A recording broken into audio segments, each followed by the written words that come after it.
RB Bass Angler Steve Blumberg here with a little how-to video because I got myself a situation. My inflatable PFD done went pop and inflated. Not sure what happened. It didn't get wet, but it was sitting in the sun and I think the bobbin had expired. Anyway, we're going to get into how to rearm this thing. So I already fully deflated the vest and I've rolled it up per the instructions that are in there.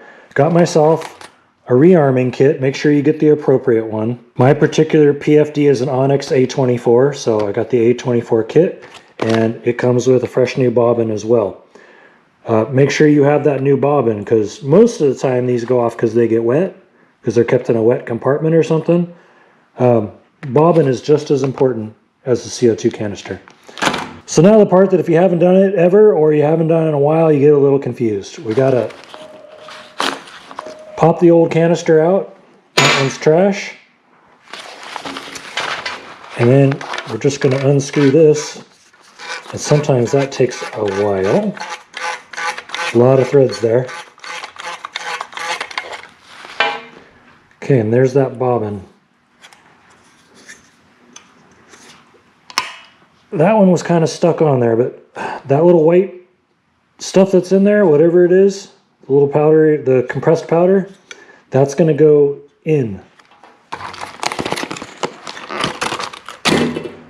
Well, that was way harder than it needed to be. Good Lord. Now these rearming kits do come with instructions in them, but if you're the type of dude who wanted to read instructions, you wouldn't be watching this video now, would you? So the outside of this bobbin is keyed. It's got like a fat slot, skinny slot, medium slot, fat slot, skinny slot, medium slot. We're going to fit that into the inflator housing. You see how it's keyed there so that it goes in the right way. And you want the white side facing up. Okay, that guy goes in there. And we're going to take that cap, screw it all the way down.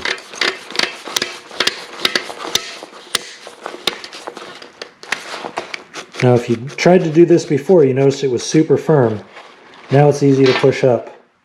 Now on your cylinder, you want to make sure this ring is in place and not broken.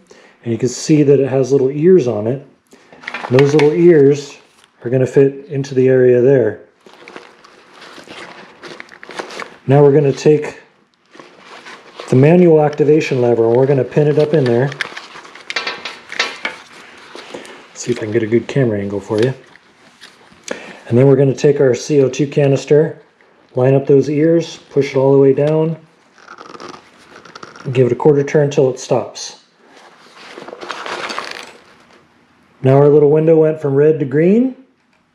We're good to go. Just close up all your Velcro and you're back in service. It's super easy to do, but if you've never done it or it's been a while, it can be a little nerve-wracking and you can forget the order to do things. Once you're done, make sure everything's lined up in that sight window and that your pull tab is exposed so that you can manually inflate if you need to. And you're ready to go boating. Let's get out there.